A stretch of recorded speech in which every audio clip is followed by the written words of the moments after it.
नमस्कार, आदाब, मैं ऐश्वर्य यासिर। स्वागत है आप सभी का सियासत टीवी के साउथ इंडिया एक्सप्रेस में। अब देखते हैं मुख्य समाचार।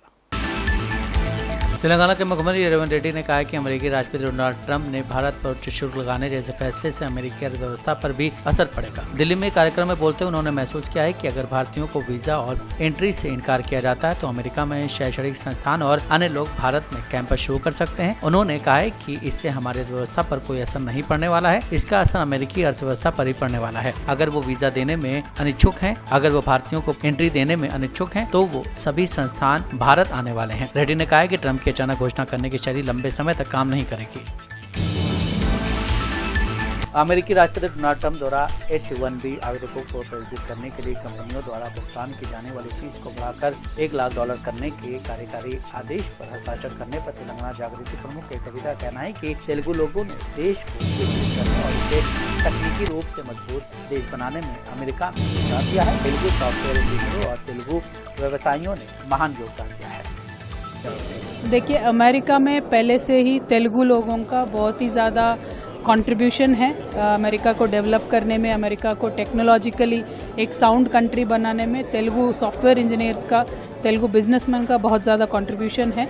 अनफॉर्चुनेटली अभी ट्रंप जी बहुत ज़्यादा नीजर्क रिएक्शंस हमने देखा है पिछले 2-4 महीनों में वो ले रहे हैं, और आज का इनका जो डिसीजन है इसके वजह से परिवार को तुरंत अमेरिका छोड़ के इंडिया आना पड़ेगा, नहीं तो $1 लाख का भी फाइन डालने के लिए बोल रहे हैं। और इस ऐसे डिसीजन से इंटरनेशनल रिलेशनशिप्स पे बहुत प्रभाव पड़ेगा। भारत हमेशा पूरे विश्व भर में अपने मेधा भेज रही है, अपने साइंटिफिक टेम्परमेंट वाले लोगों को भेजती है सारे देशों में, और ये पूरा रिलेशनशिप में इससे चोट पहुंच सकती है, ऐसा मुझे लगता है। बट मैं यही कहना चाहती हूँ तेलुगु लोगों को जो सबसे ज़्यादा इफेक्ट हो रहा है, हिम्मत रखिए। I am sure something or the other will come up. Otherwise from the state we will stand by you, we will stand with you. Telangana के मुख्यमंत्री रेवंत रेड्डी ने स्पष्ट किया है कि एल&टी ने हैदराबाद मेट्रो परियोजना से अपना नाम वापस नहीं लिया है, बल्कि केवल पहले चरण के दौरान हुए नुकसान का उल्लेख किया है। मुख्यमंत्री ने टिप्पणी दिल्ली में मीडिया से बातचीत के दौरान की है। रेवंत ने आरोप लगाया कि केंद्रीय मंत्री किशन रेड्डी और BRS के कार्यकारी अध्यक्ष KT रामाराव अपने निहित स्वार्थों के लिए जानबूझकर मेट्रो के दूसरे चरण की प्रगति में बाधा डाल रहे हैं। उन्होंने याद दिलाया कि दूसरा चरण 2017 तक पूरा हो जाना था, लेकिन तत्कालीन मुख्यमंत्री KCR की लापरवाही की वजह से ये परियोजना आज तक आगे नहीं बढ़ पाई है। उन्होंने चेतावनी दी है कि राज्य सरकार अगर एल&टी शर्तों को निर्धारित करने की कोशिश करती है तो चुप नहीं बैठेगी। इस बात पर जोर देते हुए कहा कि कंपनी की जिम्मेदारी है कि वो अपनी शर्तें थोपने के बजाय राज्य के साथ मिलकर काम करे। रेवंत ने केंद्र के इस रुख की कड़ी आलोचना की है कि मेट्रो विस्तार की अनुमति केवल तभी दी जाएगी जब राज्य एल&टी के साथ नए समझौते पर हस्ताक्षर होंगे।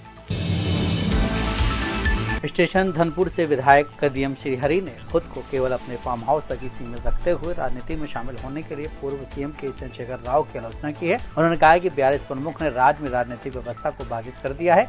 एक प्रेस वार्ता में बोलते हुए कदियम ने कहा कि उन्होंने कभी किसी से पद नहीं मांगा। KCR ने खुद उन्हें दिल्ली बुलाया और उन्हें डिप्टी CM बनाया। उन्होंने स्पष्ट किया है कि उन्होंने कभी भी दल बदल का समर्थन नहीं किया, लेकिन उन्होंने व्यक्तिगत पसंद के बजाय निर्वाचन क्षेत्र के विकास को प्राथमिकता दी है। यही वजह है कि वो कांग्रेस में शामिल हुए हैं। तेलंगाना के स्वास्थ्य मंत्री दामोदर राजा नरसिम्हा ने सड़क और भवन विभाग से सनत नगर में Telangana institute of medical sciences को पूरा करने में तेजी लाने को कहा है। नरसिम्हा ने चिकित्सा शिक्षा निदेशक से डॉक्टरों, नर्सों और सहायक कर्मचारियों की भर्ती शुरू करने का निर्देश दिया है। तेलंगाना सचिवालय में एक समीक्षा बैठक में मंत्री ने सनत नगर, LB नगर और कोटापेट TIMS अस्पतालों, NIMS विस्तार परियोजना, वारंगल सुपर स्पेशलिटी अस्पताल और नए मेडिकल कॉलेजों के लिए सख्त समय सीमा तय की है। संबंधित अधिकारियों ने स्वास्थ्य मंत्री को बताया कि सनत नगर TIMS में काम अपने अंतिम चरण में है, जबकि अलवाल और LB नगर के 6 महीने में तैयार होने की उम्मीद है। मंत्री ने पहले साल के अंत तक सनत नगर TIMS लॉन्च करने के मुख्यमंत्री रेवंत रेड्डी के निर्देश को याद दिलाया है। कर्नाटक के मुख्यमंत्री सिद्धरमैया ने कहा है कि कर्नाटक में आर्थिक और सामाजिक सर्वे 22 सितंबर से शुरू होगा और इसे टाला नहीं जाएगा। कुछ मंत्रियों के विरोध और टालने की मांग की खबरों के बीच उन्होंने कहा है कि सर्वे पिछड़ा वर्ग आयोग ही करेगा और वही तय करेगा कि इसे कैसे किया जाएगा। उन्होंने भाजपा पर इस मुद्दे पर राजनीति करने का आरोप लगाया और कहा है कि कांग्रेस सरकार हिंदू विरोधी नहीं है। अब इस पर केंद्रीय मंत्री शोभा करंदलाजे ने कहा है कि जाति सर्वे के लिए सिर्फ 15 दिन आवंटित किए गए हैं। नवरात्रि आ रही है, इसलिए सर्वे करने के लिए सिर्फ 5 दिन होंगे। ये ठीक से नहीं किया जाएगा। सर्वे के लिए 3 महीने आवंटित किए जाने चाहिए। सर्वे के बाद सत्यापन के लिए समय होना चाहिए। सर्वे को केवल 15 दिन मैंने बताया ना, सर्वे को केवल 15 दिन दिया है।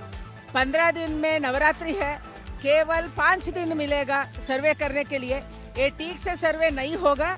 सर्वे को हमको 3 महीना देना चाहिए, number 1। Number 2, Vokkaliga Christian, Lingayat Christian, गाड़िया क्रिश्चियन, अलग अलग क्रिश्चियन लिखा है, उसको निकालना चाहिए। तीसरा, सर्वे के बाद वेरिफिकेशन के लिए समय देना चाहिए। बेंगलुरु में सड़कों पर गड्ढों के मुद्दे पर कर्नाटक के deputy CM DK Shivakumar ने कहा है कि हम समस्या को समझाने के लिए यहाँ हैं। बीजेपी यहाँ राजनीति करने के लिए है, उन्हें जो भी राजनीति करनी है करने दें, लेकिन हम यहाँ हैं। आज शाम को भी सीएम एक बैठक कर रहे हैं। कोई भी गड्ढा नहीं बनाना चाहता है। बेंगलुरु शहर में गाड़ियाँ, ट्रैफिक और बारिश ने बहुत सारे गड्ढे बनाए हैं। हमने 7,000 से ज्यादा गड्ढों की मरम्मत की है। अभी भी 5,000 से ज्यादा गड्ढे हैं। हमने सड़कों पर गड्ढे नहीं बनाए हैं। पुलिस आयुक्त से कहा है कि जहाँ जहाँ गड्ढे हैं उस पर हमें रिपोर्ट दें। बेंगलुरु कोर्ट ने कर्नाटका के मुख्यमंत्री सिद्धरमैया के खिलाफ दर्ज आपराधिक शिकायत खारिज कर दी। इस मामले में विधानसभा में केके उनकी टिप्पणी शामिल थी, जिसमें उन्होंने कहा था कि आरएसएस और बजरंग दल ज्यादा अपराध करते हैं। टिप्पणी को लेकर मुख्यमंत्री के लिए मानहानि और धार्मिक भावनाओं को ठेस पहुंचाने का आरोप लगाया गया था। अतिरिक्त मुख्य न्यायिक मजिस्ट्रेट ने वकील किरण एन द्वारा दायर याचिका खारिज की, जिन्होंने खुद को आरएसएस से जुड़ा बताया था। आरोपी द्वारा दिए गए कथित बयान में शिकायत में लाए गए आरोपों और साथ ही आरोपी द्वारा किए गए कथित बयान के बारे में न्यूज एजेंसियों में प्रकाशन पर सावधानी पूर्वक विचार करने के बाद, जैसा कि ऊपर चर्चा की जा चुकी है, आरोपी ने माननीय राज्यपाल के धन्यवाद प्रस्ताव पर अपने उत्तर के दौरान और अपने शासन में कानून व्यवस्था बनाए रखने के संबंध में विपक्ष के आरोपों को दरकिनार करते हुए और कानून परिवर्तन एवं सार्वजनिक व्यवस्था के विषयों पर चर्चा के संदर्भ में उक्त बयान दिया था। इस प्रकार इस तरह के बयान से उक्त आरएसएस संगठन की प्रतिष्ठा या गरिमा को ठेस पहुंचाने का कोई इरादा नहीं था। शिकायत के आरोप और साथ ही इसके साथ संलग्न दस्तावेज प्रथम दृष्टया कथित अपराधों के तत्वों को पुष्टि नहीं करते हैं। कांग्रेस नेता और लोकसभा में नेता विपक्ष राहुल गांधी ने चुनाव आयोग पर एक बार फिर वोट चोरी के आरोप लगाए। केरल के वायनाड में राहुल गांधी ने फिर दोहराया कि जल्द ही एक हाइड्रोजन बम फोड़ेंगे। उन्होंने कहा है कि हमारे पास इसके पक्के सबूत है। राहुल गांधी ने कहा है कि कर्नाटक में सीआईडी जांच चल रही है। सीआईडी ने फोन नंबर मांगे हैं। ज्ञानेश कुमार सीईसी हैं, लेकिन उन्होंने नंबर नहीं दिए हैं। पुलिस जानकारी मांग रही है, लेकिन सीईसी जानकारी नहीं दे रही है। ये मेरा बयान नहीं है। सीआईडी ने चुनाव आयोग को कई पत्र लिखे हैं।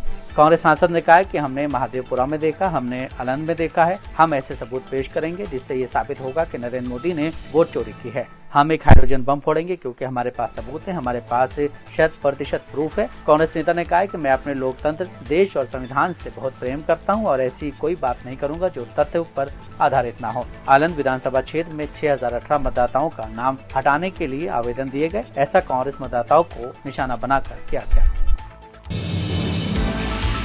टीवी के पार्टी के प्रमुख विजय ने आज सत्तारूढ़ डीएम की सरकार पर तीखा हमला किया और कहा है कि मछुआरों की समस्याओं का समाधान ढूंढना उनकी पार्टी के सबसे अहम एजेंडों में शामिल है। विजय ने बताया कि तमिलनाडु में मछली निर्यात के मामले में नागापट्टिनम बंदरगाह दूसरा सबसे बड़ा है, लेकिन यहाँ आधुनिक सुविधाएं और प्रसंस्करण इकाइयों की कमी है। उन्होंने ये भी कहा है कि इस जिले में आज भी कई परिवार झोपड़ियों में रहते हैं, जो यहाँ की कमजोर बुनियादी ढांचे की स्थिति को दिखाता है। उन्होंने कहा है कि हम डीएमके की तरह नहीं है, जो मछुआरों के मुद्दे पर लंबा पत्र लिखें और फिर चुप हो जाते हैं। मछुआरों की समस्या का समाधान निकालना हमारा प्रमुख एजेंडा है। विजय ने यह भी कहा है कि मछुआरों का जीवन हमारे लिए महत्वपूर्ण है, लेकिन इलम तमिलों के सपने और जीवन भी उतने ही जरूरी हैं। उन्होंने याद दिलाया कि 14 साल पहले उन्होंने नागपट्टिनम में मछुआरों पर हमलों के खिलाफ जनसभा की थी, जिससे स्पष्ट होता है कि वो इस मुद्दे को लेकर लंबे समय से प्रतिबद्ध हैं। उन्होंने अपने संबोधन में दुनिया भर के इलम तमिलों के प्रति एकजुटता भी जताई। उन्होंने कहा है कि चाहे वो श्रीलंका में हो या दुनिया के किसी और हिस्से में, हमारे इलम तमिल आज भी पीड़ा में हैं, क्योंकि वो एक ऐसे नेता को खो चुके हैं जिन्होंने उन्हें माँ जैसा स्नेह दिया है। हमारा कर्तव्य है कि हम उनके लिए आवाज उठाएं। साउथ इंडिया एक्सप्रेस यहीं समाप्त होता है। मुझे दें इजाजत। बाकी खबरों के लिए आप बने रहें सियासत टीवी के साथ।